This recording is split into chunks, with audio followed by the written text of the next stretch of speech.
માં બરાબર ભીમ 11 ને ગોકુળ આઠમે એ ને બપોર વચ્ચે બેનપીણના ઘરે વહી જાય.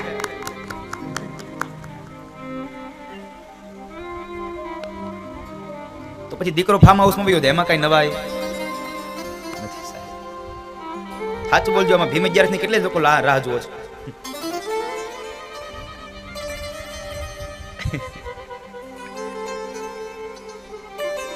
હમણાં આવે છે ને, હમણાં ભીમ 11 છે. કેટલા લોકો રાહ જુઓ છો? અરે હું થોડો કહું તમને જુગાર રમવાની રાહ જોઉં, ભીમ 11 ના તહેવારની રાહ કહું છું. તમે પણ આવડું લઈ લીધું હાવ.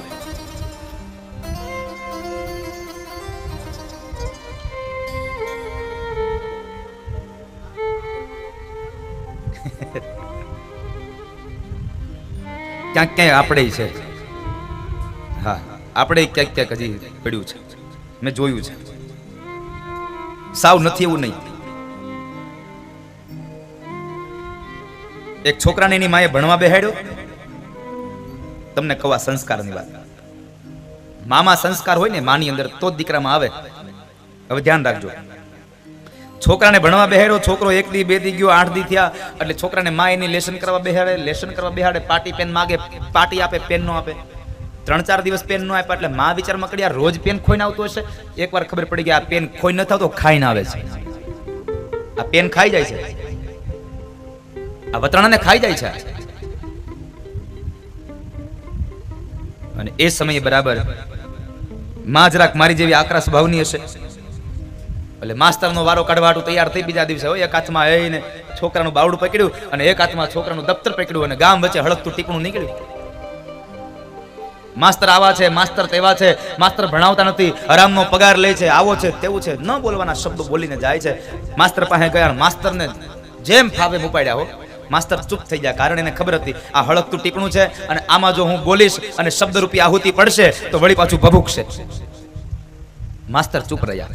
બેનને માંડ કરીને પાછા મોકલ્યા. એ કહે છે હું તમારા છોકરાને હું સમજાવી દઈશ, તમે ચિંતા કરો માં. તમારા છોકરાને હું સમજાવી દઈશ, હવે એ પેન નહીં ખાય. માંડ કરીને બેનને વળાવ્યા અને પછી માસ્તરે છોકરાને કીધું, હે છોકરા આ પેન તું ખા અને ઠપકા અમારે સાંભળવા, મેં તને કોઈ દી પેન ખાવાનું કીધું? એ કે નહીં. તો તું પેન ખાવાનું શીખો ક્યાંથી? એ કે સાહેબ મારી બા ઘરે બેઠી બેઠી ભૂતડો ખાય તો હું પેન ન ખાઉં?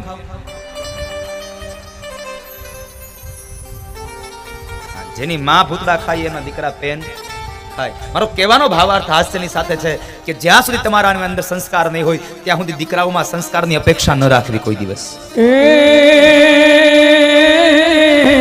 પેટમાં પોઢીને સાંભળેલી બાલ રામ લખમણની વાત રે, શિવ રામ લખમણની વાત માતાજીને મુખ થે દીઠી, ઉડીએની ઊંઘ થે દીઠી, શિવાજીને નીંદ ઝુલાવે,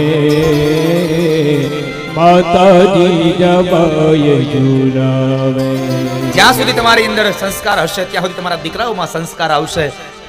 કારણ મહાપુરુષો કહે છે, કોઈ કવિ એમ કહે છે કે આ સંસ્કારો બજારમાં વેચાતા નથી મળતા, સંસ્કાર તો પરિવારમાંથી જ મળતા હોય છે. માટે પરિવાર સંસ્કારી હોવો જોઈએ તો સંતાનો ધ્રુવ જેવા થાય. બાકી સંસ્કાર નહીં હોય ને તમે જો દીકરા માટે ધ્યાન નહીં આપો એટલે તમારો દીકરો ધ્રુવ જેવો હશે તો ધુંધુકારી થઈ જાય એમાંથી. સંસ્કારની સાથે તમારી છડા એના ઉપર તમારી નજર પણ હોવી જોઈએ સાહેબ. આપણો બાળક છે એને ખાવું, પીવું, હરવું, ફરવું, ઓઢવું, સુખ સાહેબી નહીં એને તમે આપી દો, મારી ના નથી. એને સ્વતંત્રતા આપો, પણ એક વાત યાદ રાખજો, તમારી આપેલી સ્વતંત્રતા સ્વચ્છંદતામાં બદલાઈ ન જાય. આનું ધ્યાન રાખજો. તમારી આપેલી સ્વતંત્રતા સ્વચ્છંદતામાં ન બદલાવી જોઈએ.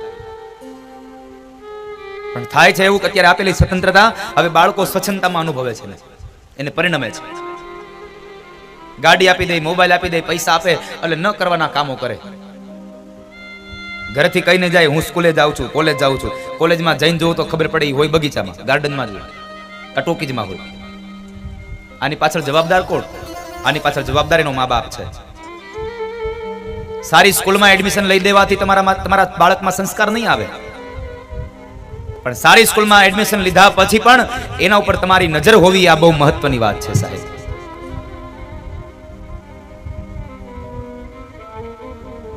સ્વતંત્રતાની વાત છે. સ્વતંત્રતા આપો, મારી કોઈ ના નથી. અત્યારના સમય પ્રમાણે ખૂબ આનંદ કરાવો, પણ એ સ્વતંત્રતા સ્વચ્છંદતામાં બદલાઈ ન જાય ને એટલી પણ ધ્યાન રાખજો.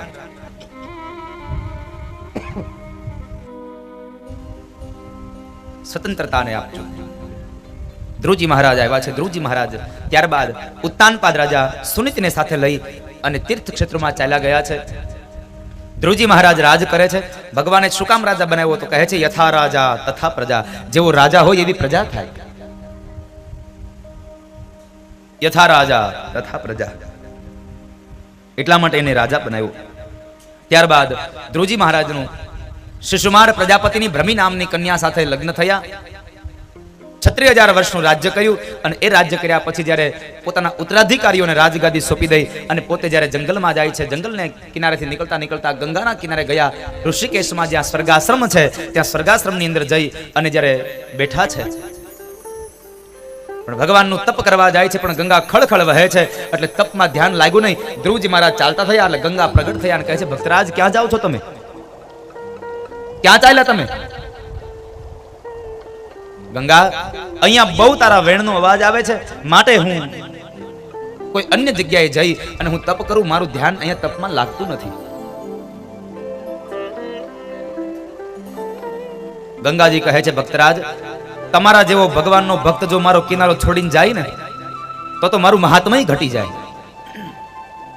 માટે એક કામ કરો, તમારે કિનારો છોડીને જવાની જરૂર નથી. હું જ મારા વેણને શાંત કરી દઉં છું. અને એ સમયે ગંગાજી એકદમ શાંત થયા. ભક્તરાજ ધ્રુવજી મહારાજ ત્યાં બેઠા છે. સમય થયો અને મૃત્યુને પગથિયું બનાવી ભગવાન વિષ્ણુના જ્યારે પાર્ષદો લેવા આવ્યા, એ પાર્ષદોની સાથે જ્યારે વિમાનમાં બેસીને જાય છે એટલે વળી પાછું ધ્રુવે માંગ્યું. ધ્રુવજી મહારાજ રડ્યા છે અને રડતા સમયે પાર્ષદોએ પ્રશ્ન કર્યો, ભક્તરાજ શું થયું? શા માટે રડો છો?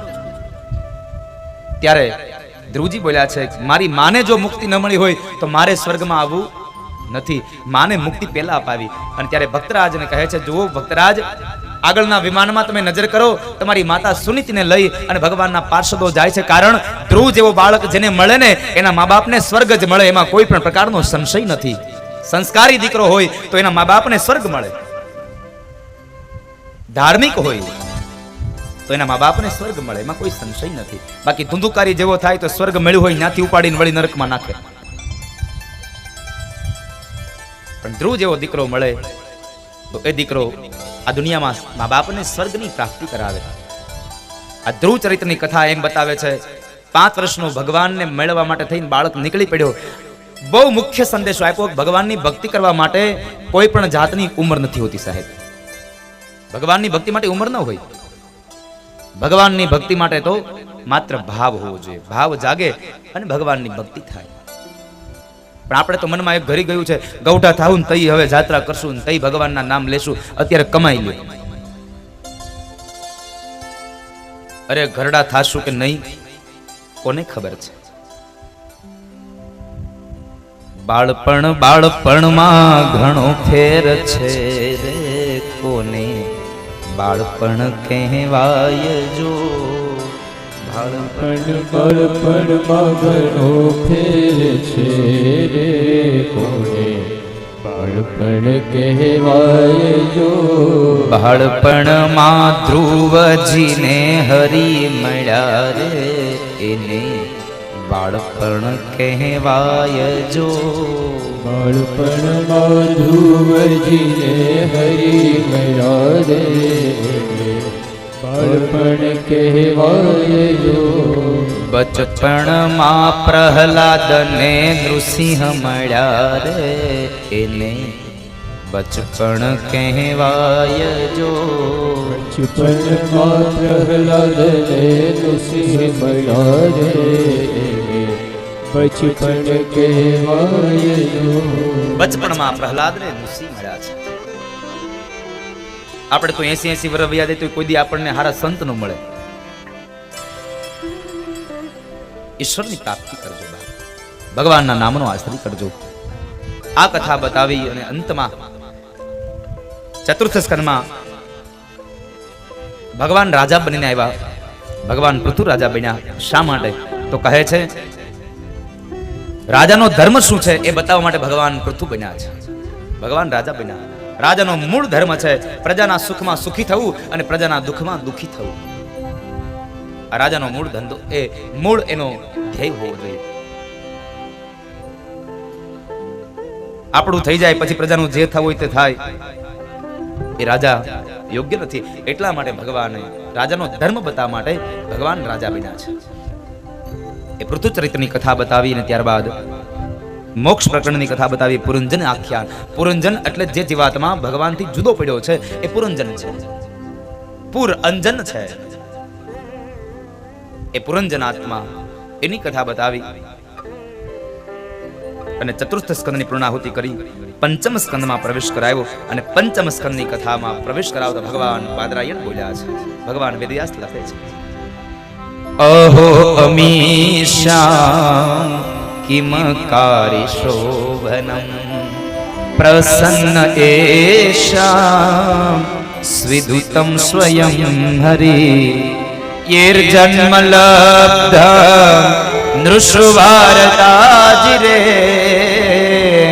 યેર જન્મ લબ્ધ નૃષુવારતાજિરે મુકુંદ સેવો અયિકમ સ્પૃહાહીના મુકુંદ સેવો અયિકમ સ્પૃહાહીના અહો અમીશામ કિમકારી શોભનમ. પંચમ સ્કંદની શરૂઆત. અને એ સમયે રાજા પરીક્ષિત ભગવાન સુખદેવને પ્રશ્ન કરે છે, બાપજી પ્રિય વ્રતો ભાગવત આત્મા રામ કથમ મુને ગૃહે રમત યન્મૂલ કર્મ બંધ પરાભવ. મહારાજ, મારા મનની અંદર સંશય થાય છે. સંશયોયમ મહાન બ્રહ્મંડારાગાર સુતાદિષુ સક્કસ્ય યત સિદ્ધધર્મ કૃષ્ણે ચ મતિરશ્ચુતા. મહારાજ, મારા મનની અંદર શંકા ઉદ્ભવે છે કે મનુ મહારાજના દીકરા પ્રિયવ્રત તો ભગવાનના પરમ ભક્ત હતા, પરમ ભગવદીય હતા, છતાં પણ એણે આત્મારામ પુરુષ છે, છતાં પણ એણે આ સંસારનો સ્વીકાર શા માટે કર્યો? આ સંસાર શા માટે સ્વીકાર્યો? આ કથા જરા મને વિસ્તારથી કઈ બતાવો. સાંભળો રાજા. પ્રિયવ્રત મહારાજ જ્યારે સંસાર નહોતા સ્વીકારતા એ સમયે બ્રહ્માજીએ એમને ઉપદેશ કર્યો છે કે હે રાજા, તમે હવે આ સંસારનો તમે સ્વીકાર કરો, આ સંસારને તમે સ્વીકારી લો, ગ્રહસ્થી બનો. પ્રિયવ્રત મહારાજ કહે છે, મહારાજ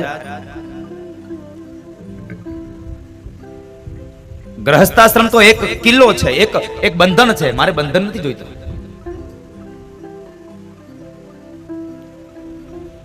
ભગવાન બ્રહ્મા કહે છે, અરે રાજા, સંસાર એ બંધન નહીં, સંસાર એ તો ષડ શત્રુઓને જીતવા માટેનો એક કિલ્લો છે. કામ, ક્રોધ, લોભ, મદ, મોહ અને ઈર્ષા, આ ષડ રીપોને જીતવા માટેનો એકમાત્ર કિલ્લો છે, એકમાત્ર કિલ્લો છે. એટલા માટે તમે આ સંસાર બંધન નહીં, સંસાર એક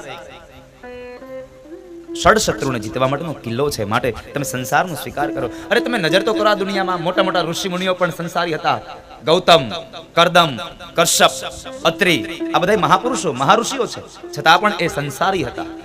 અરે એની ક્યાં કરો છો? કબીર મહારાજ સ્વયં ઘરમાં રહીને જેને ભગવાનને ભજ્યા છે, એ કબીર પણ સંસારી હતા. કબીર પણ સંસારી છે.